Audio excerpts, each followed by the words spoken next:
Are you ready to learn? Because my super experienced guests are ready to share some really valuable information. Make sure and listen all the way to the end to get help and support. So let's start with the best audio experience. What's up, guys? Today we have a very interesting topic, supply chain digital ecosystem, how you can optimize the process. I know it's important for my clients, for many big companies, because we need to optimize the system. And today, almost all companies were digital. So I'm so excited to discuss this topic with Robert Olszak. How are you? I'm good. How are you? Thanks for reaching out and inviting me to join the podcast and talk to your audience.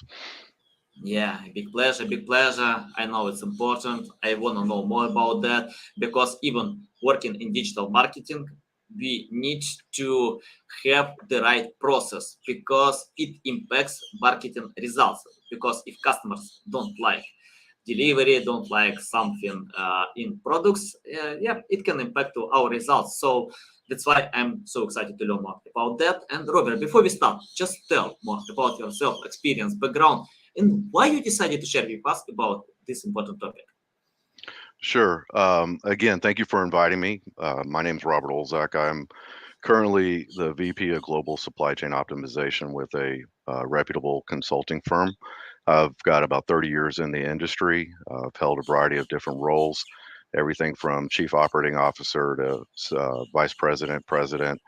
I've also worked a good substantial portion of my career at FedEx and UPS. Been in the consulting business for a little more than a decade and currently hold a MBA in business strategy and project management.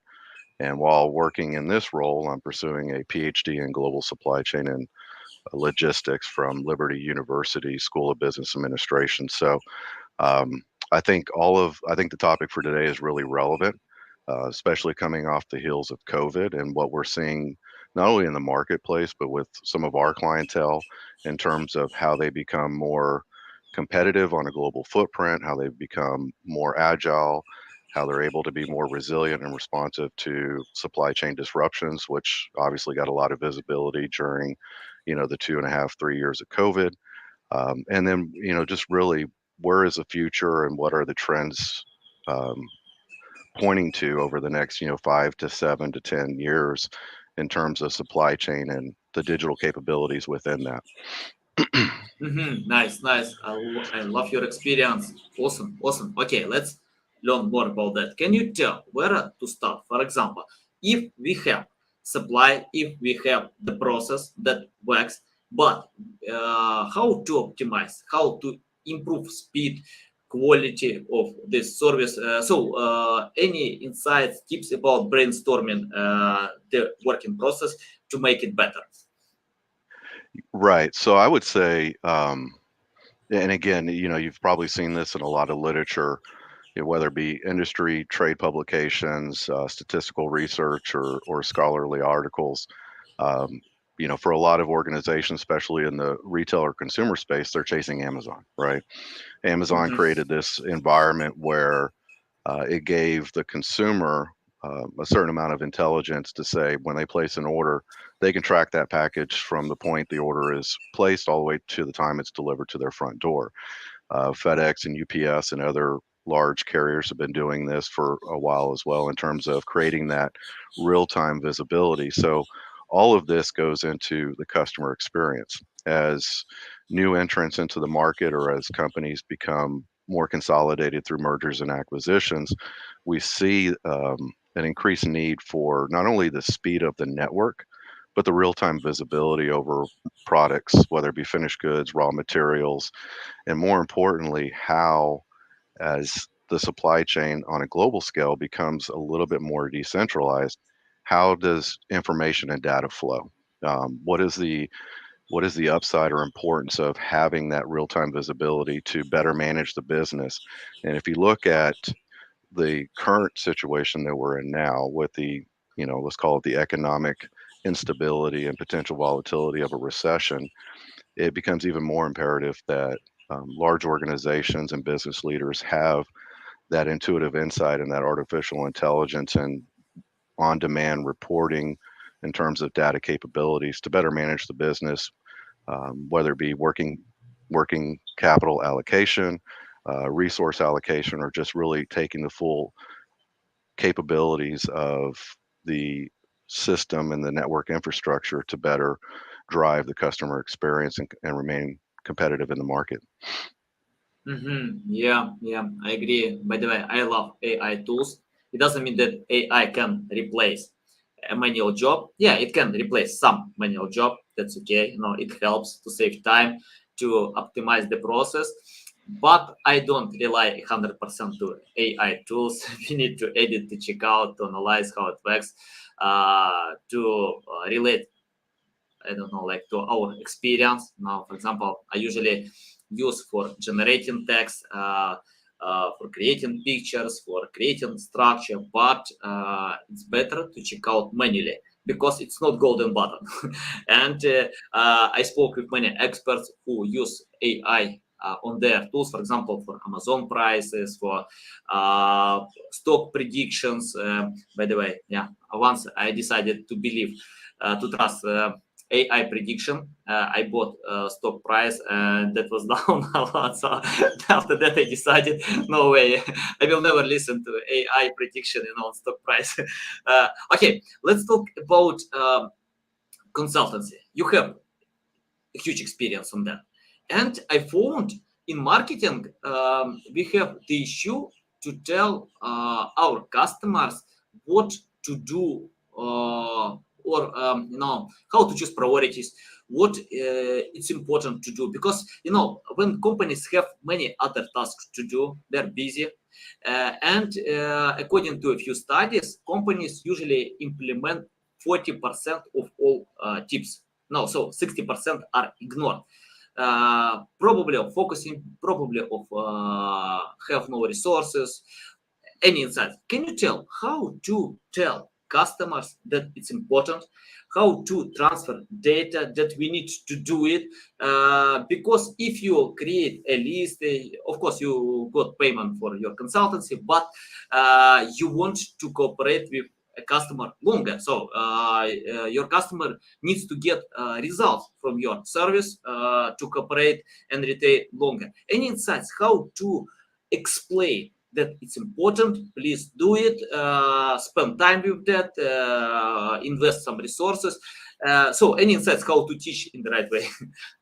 Yeah, no, I mean that's a great question, and as it applies to the topic for this episode, in digital ecosystem maturity, I want to take a step back. I'm going to answer that question in a couple different ways if you'll bear with me, but I want to take a step Yeah. back and really, for your audience, kind of shore up what that terminology means. I mean, supply chain is known for its love of acronyms, especially within the tech space. I mean, you have ERPs and WMSs and TMSs and MESs and all of these different acronyms, which are just, short vernacular for the different systems and technology enabling tools. Over the last, decade, obviously, we've seen a rapid improvement in predictive analytics, artificial intelligence, more cloud-based technology solutions, which makes it a little bit more economical and affordable for clients, especially in your tier 2 and tier 3 space where they don't have a ton of capital to invest in helping to automate or drive the master data management of their business. And then you have your Fortune 50 and Fortune 100 companies that have these legacy systems that they're trying to enhance or upgrade or reconfigure to be more relevant to the current environment. So when you talk about digital system or digital ecosystem maturity, it really involves a couple of things. Number one is it's the way that a organization interacts with its suppliers, with its customers, with its vendors, with all of the intricacies in terms of the complexities of its supply chain network. That's important because in more traditional times, going back when I started my career in supply chain, um, it was more of a hub and spoke model, and it was more autonomous in the sense that I think organizations and companies were dealing with a smaller supplier base, right? So if I want to leverage my annual spend and I do so by really just farming out 80% of my business to two primary suppliers, it makes it a little bit easier to manage. Fast forward to today, you have some companies that are, interacting or engaging with 300 suppliers. So how do you coalesce and bring all that together in a way that is meaningful and useful? What I find interesting, and as I pay particular attention to the market and, even the work that we do with our clients, is that recent statistics show that about 70% of CIOs, CFOs, COOs, CEOs, the C-suite has an appetite and interest in investing long term in building out their digital ecosystem maturity. With that, though, less than 5% are realizing year-over-year growth. Less than 8% on average see any type of real return on investment within the first 18 months of some of these initiatives going live. And then moreover, the sustainability. And this is going to lead to answering your question. So when you look at the statistics behind this, there's this big gap between, we know we have to make our system more viable, we have to be more agile. And what you're starting to see is both in a virtual world and in the practical world which we exist, those two are becoming more and more intertwined. Again, going back to that Amazon reference earlier, when you order a package and you can trace it through the life cycle of the shipment and see it, show up at your doorstep.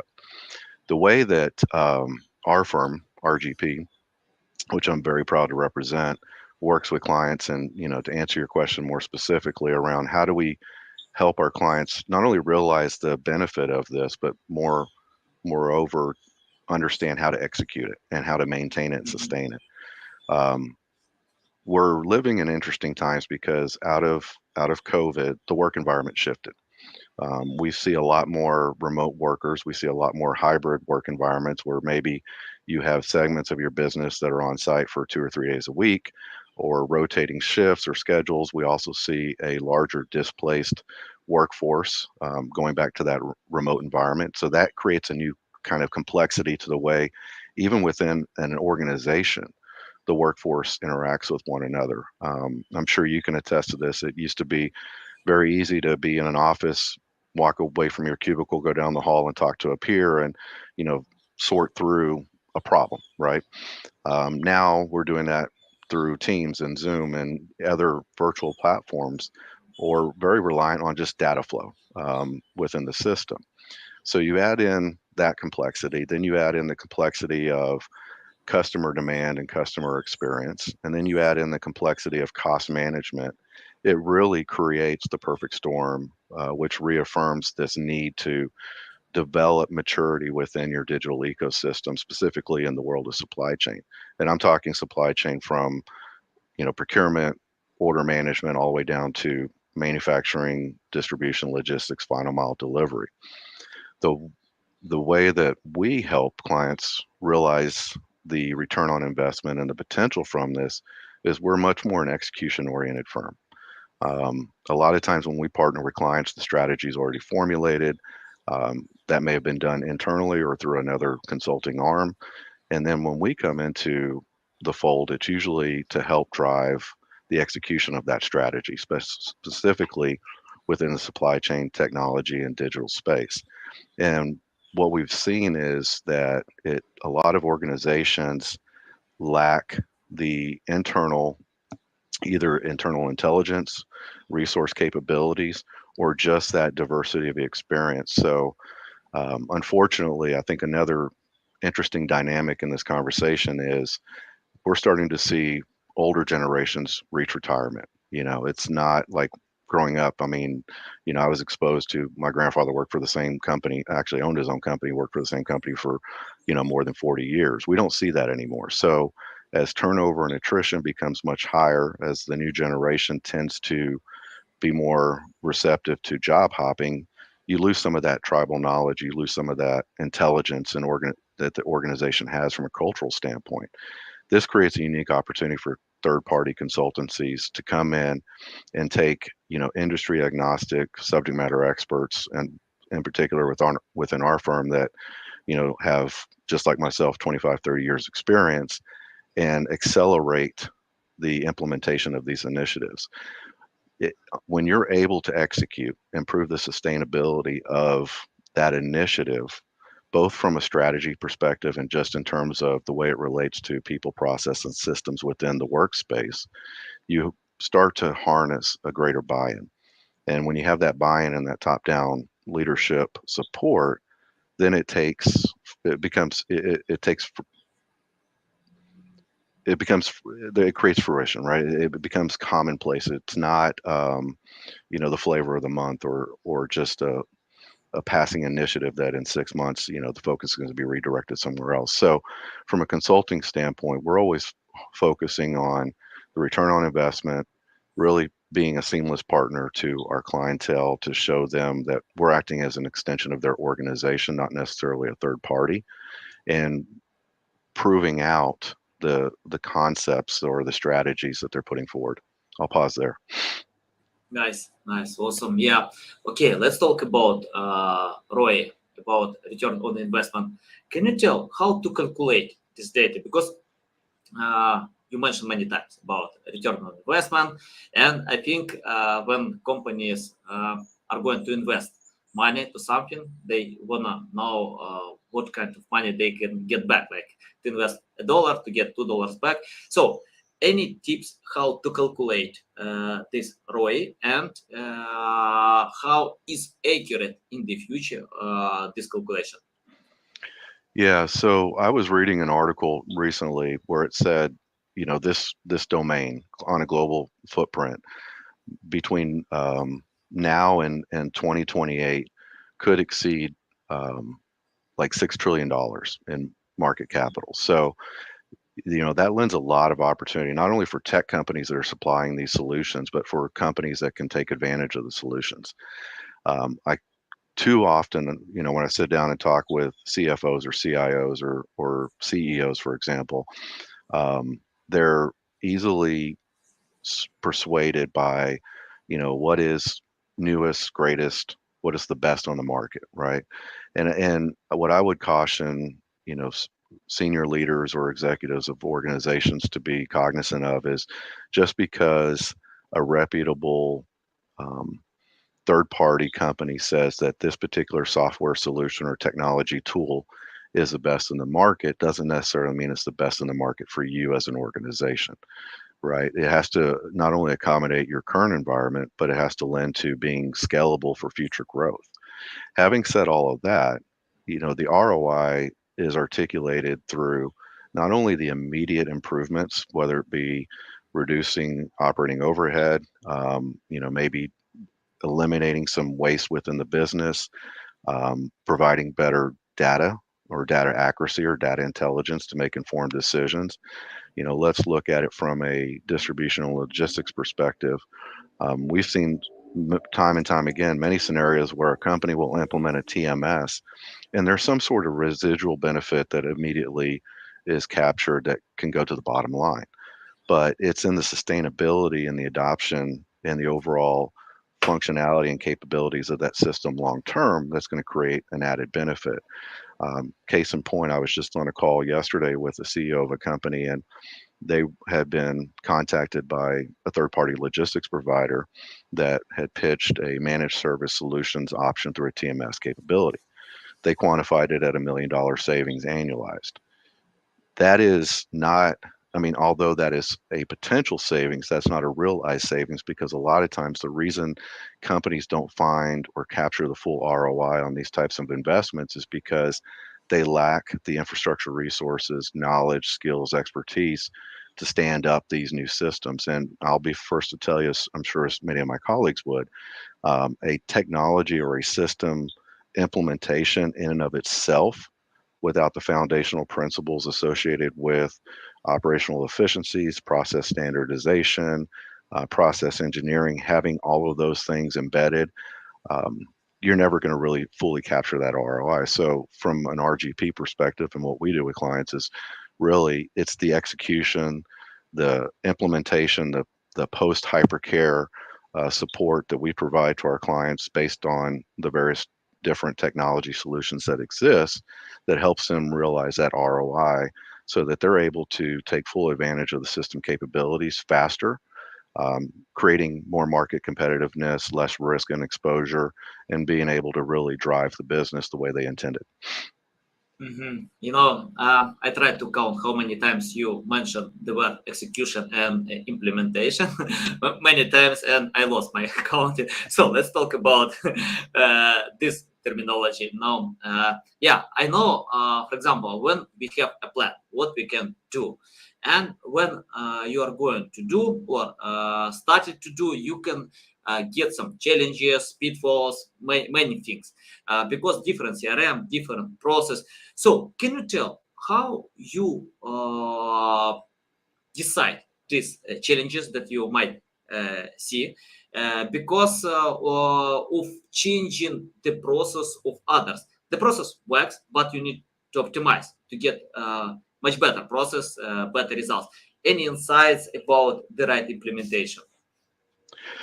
Yeah, that's a great question, and I don't think there's a magic bullet answer to that. And I'm not trying to skirt the issue, but I would say our success as a consulting and strategic partner for many of the initiatives that we supported is really predicated on how we're better able to engage and embrace and become part of the organization, the organizational culture. And with that, I mean, that's a holistic extension of their business. So a lot of times when we talk about execution, and especially within supply chain, I'm working with my colleagues and other leaders across our solution set in change management, in technology and digital and data, even in risk and compliance or some other, or even finance, for example, because a lot of these technologies don't only span the end-to-end supply chain, but they impact other aspects of the enterprise. The larger and the more complex the organization, clearly, the more challenging it is from a change management standpoint.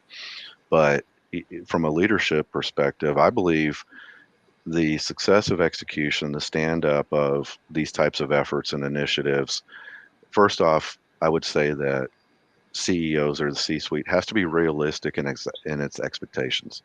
Um, to implement, for example, an ERP system and say, okay, within the first 3 months, we want to realize the full capabilities and we want to be at stabilization is a little bit naive. I mean, I can tell you from our experience that the runway on that is a lot longer in terms of getting stabilized, especially in a global environment.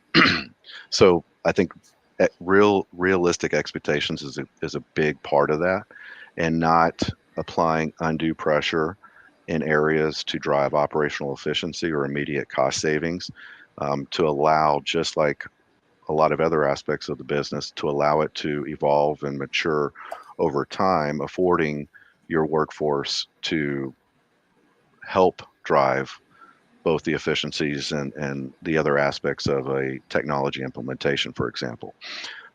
The other piece of this is creating buy-in and change management from the beginning, right? So I'm a data geek. I'm an academic at heart. Obviously, I'm pursuing my PhD, and one of the things I always go back to when I look at these types of efforts and projects that we've supported is kind of Maslow's hierarchy, right? And the psychological needs of the employees. And so, whether it be led by the organization or co-led, using a third-party consultancy such as RGP, it's important to really tap in and understand the hierarchical nature of the motivations of the workforce to help drive the execution and the change management benefits.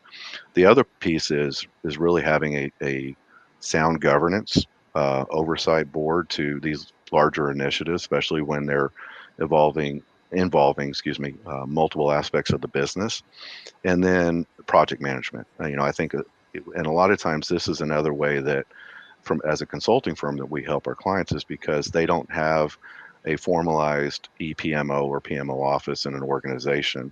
And even if they do, they may not have the level of expertise to do it at a program level.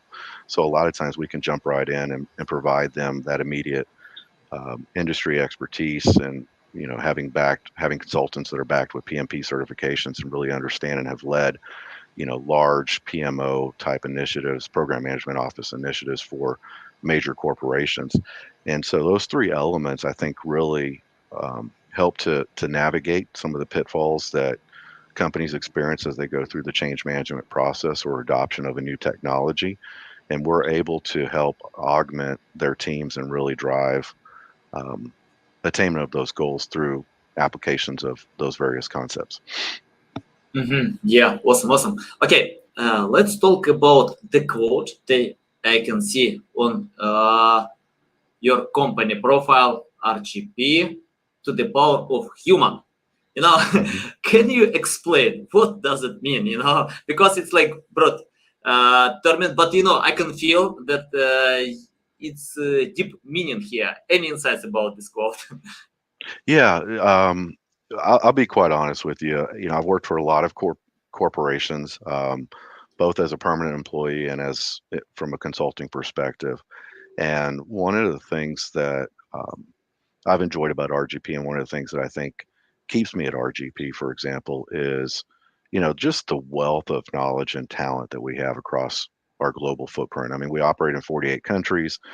From a supply chain perspective, I think last time I counted, we have 560 plus global supply chain consultants, all of whom typically have more than 15 years industry experience. Many of them are retired C-suite executives from other corporations who do consulting kind of just to keep them active and keep their minds fresh. So both from a client standpoint and from a consulting standpoint, um, what I really love about my particular role is that I get to engage with people that a lot of times are a lot smarter than me, right? Or have different perspectives and views on, how to solve problems or how to manage supply chains or how to implement technologies or some of the things we've talked about in the course of this conversation. And that really speaks to harnessing the power of human, right? There's a intangible quality um, that you really can't put a price tag on when it comes to human intelligence, creativity, innovation. And within the RGP philosophy and how we manage our business, how we work with clients, and how we engage with our consultant base, it's really that principle of we bring something that most clients don't have in house. And that is the experience, the human intelligence that it's been called human capital as an asset, but it's that human quality, that each of us possess because we've all lived through either individual experiences or have various degrees or different academic pursuits. But it's bringing all that together to create a value-added service and solution to our clients that I think our clients really appreciate. Right, is seeing things from multiple perspectives to help them formulate and determine what is the best path forward for us as a business and for our customers. Nice, nice. You remind me Jeff Bezos. Once he told, if many companies are obsessed because of competition, but Hmm. they need to be obsessed because of customers. Hmm. And you share a lot about customers. So I agree. I like it. But anyway, can you tell how to compete with big companies like Amazon, many others? So, what kind of unique selling proposition you have? Why customers choose your services, and what kind of benefits customers can get that your competitors can't do?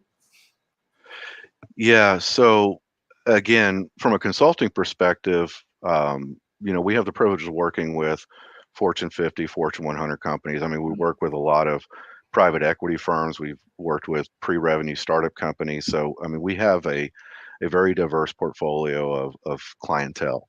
Um, and I had kind of touched on this in a previous question, but I think our point of differentiation is in both the intelligence and the capabilities and expertise of our consultant base, our leadership in terms of our own industry experience, coming from a variety of different industry segments and large reputable companies, and then the execution piece. I think that is the driver. I mean, it's I had a boss tell me an old boss, an old mentor tell me one time, well, two things really. Number one is if you're the smartest person in the room, you're in the wrong room, right? Yeah. So I've always stuck to that. Number two is even the best thought out strategies by some of the smartest people look good on paper, but they don't mean anything if you can't execute against them. And I've always that's always stayed with me as well as I've moved through my career. So I think from an RGP perspective and what we provide our clients, it's really that. It's the execution. It's translating and converting the conceptual, innovative thought process that goes into strategy formation and all of the variable inputs that drive strategy development and design, and really just bridging the gap into execution. I mean, that's what makes us uniquely different, I think, from a lot of our competition, and we do it very well.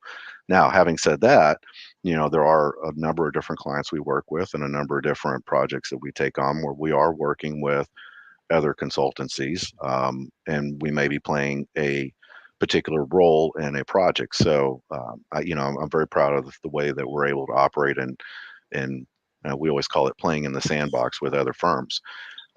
I think to the broader question in terms of customer experience, what attracts and keeps customers loyal to companies like Amazon, Google, Microsoft, or any other company is, customer experience. And I'm going to tell you, I read something, this was actually tail end of last year, but I read something where a survey had been done globally, and they basically asked the customers a question, which is more important to you, service or cost? And surprisingly, it was, don't hold me to this, but I want to say it was like 67% of respondents said that service outweighed cost as a priority, right? And so that is something I think that resonates with a lot of our clients is in lieu of cost, and there's a lot of things you can do to make yourself cost competitive, especially within supply chain and in terms of raw materials and finished products and manufacturing distributors and wholesalers. But when you come down to customer experience, I think that's a differentiator in the market and why people keep going back to the same companies and continue to use their services. So we always try to keep a customer-centric focus within the engagements that we support, knowing that that's important to not only our clients, but their customers as well. Nice, awesome. Okay, let's talk about common mistakes. For example, when I implement some marketing plans, I usually make mistakes. And for me, it's hard to count how many mistakes I can because nobody knows what actually works. We need to experiment, to test many things to find what can provide results. Can you tell about mistakes in supply chain? What kind of mistakes companies still do, and how to find a much better way? Wow, that's a loaded question. It's a great question. And I think it's a question that we're all trying to figure out the answer to, right? Because uh, supply chain, I mean, it's a rapidly evolving business, and it's a rapidly evolving and kind of fluid dynamic in any organization. And, I've seen it change over the last 30 years. Um, Case in point, for some of the companies I've worked with, obviously, supply chain was not supply chain and supply chain managers did not usually have a seat at the table when it came to strategy, right? Um, for example, and I've talked to other colleagues in the business and they kind of grew up in the same environment. It was like, the business is going to always do what's best for the customer, and supply chain is going to figure out how to deliver on it. And that was kind of always the mentality. And I think, the shift has been that in many organizations that we work with, supply chain is now having a seat at the table when it comes to strategy formation or strategic thinking or strategic business decision making. Um, I always equate supply chain to kind of the engine in the car.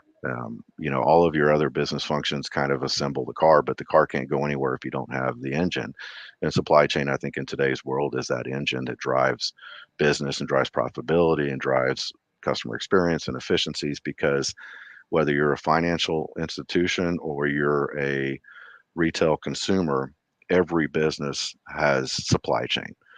Whether it's the physical movement of a product from point A to point B or a electronic transaction. And at the end of that, there's a customer that it has an expectation that has to be delivered upon.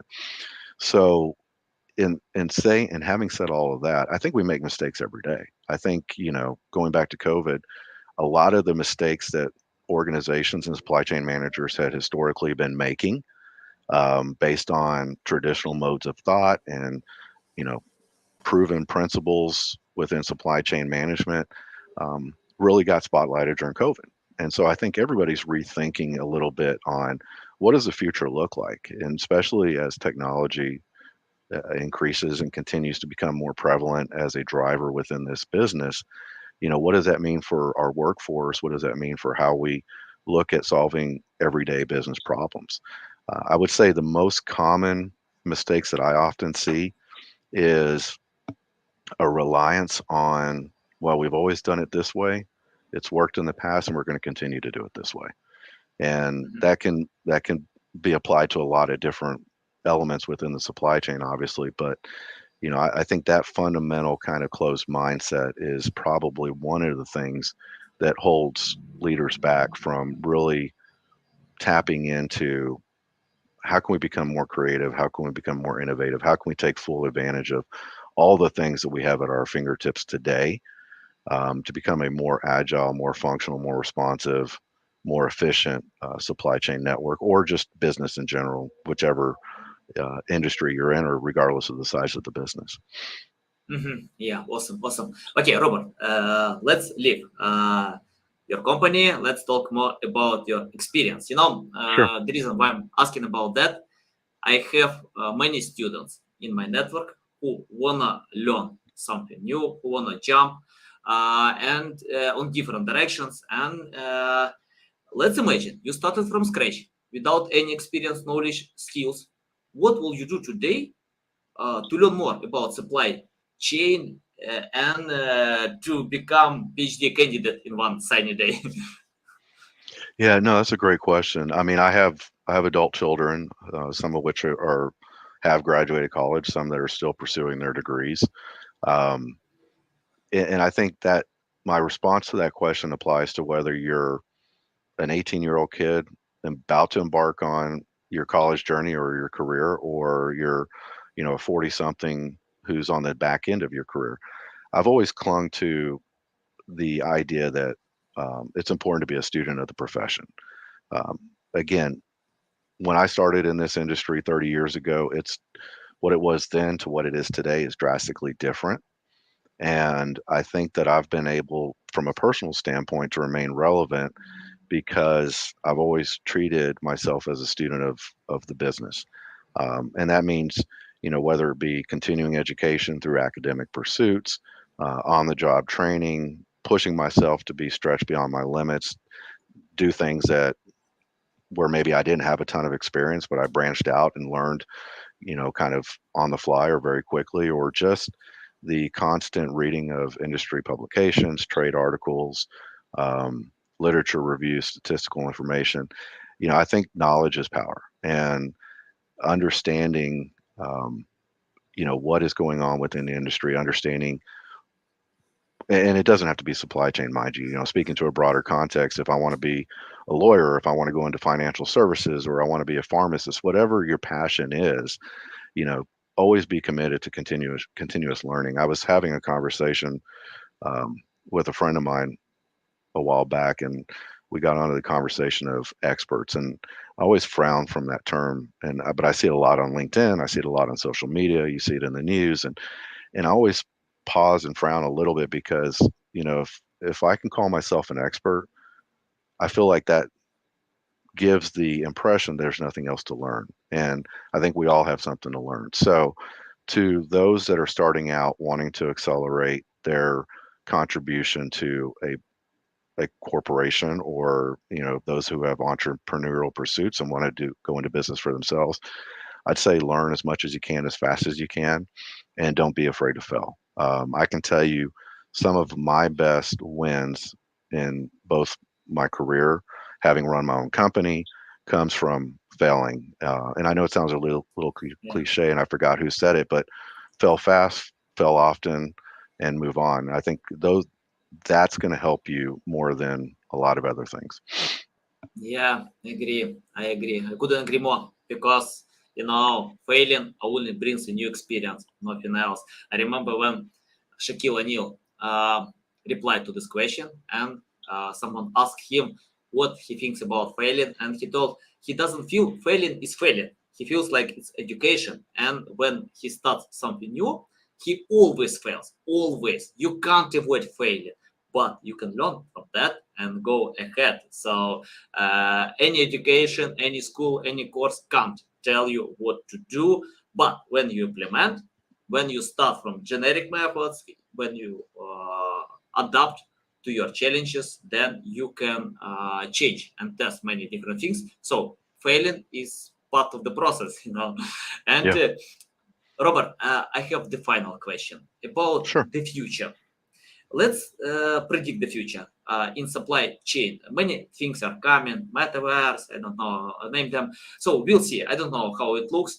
What do you think to do today to adapt to the future? So any insights about the future and how to adapt to the possible future? So as it pertains to supply chain, and again, this is my opinion. I think there's going to be greater need in the future for less operational savvy experienced individuals and more technology based professionals. And we start to see that even now, right? There's a higher demand for data scientists, data analytics professionals. There's a higher demand within supply chain and organizations for system engineers. So I think we're going to become much more technology centric and technology based in terms of supply chain. And I think that's going to require a whole new set of skills and competencies and a segment of the workforce that doesn't really exist to its fullest potential today. I would also say that just based on current trends, there's two other drivers that are relevant. Number one is we're becoming a lot more decentralized. Again, the large hub and spoke models, the more traditional concepts of supply chain management, whether domestically or globally, I'm starting to see those subside a little bit and become more decentralized, which means that you are having greater dependency and reliance on a multitude of different suppliers. And then as it applies to, really the overarching topic for this conversation is more orchestration in terms of digital supply chain maturity or ecosystem maturity. And that is the collaborative effort of merging technologies and data points and information centers, and whether you call them data lakes or twin towers or any of the terminology that exists out there. I think it's going to become more incumbent upon businesses and organizations to be more collaborative, which means giving up a little bit of control, maybe outsourcing more of their logistics and distribution network to third parties, and really companies becoming a little bit more core centric to what is their fundamental business, right? And not to belabor the question, but I'll just use this as an example. I can tell you, I've worked with some retailers even recently where they want to build a proprietary, technology or ERP system or something to that effect. And the problem with that is it's really changing who they are. It's changing their identity. They're going from being a consumer retailer to becoming a technology company.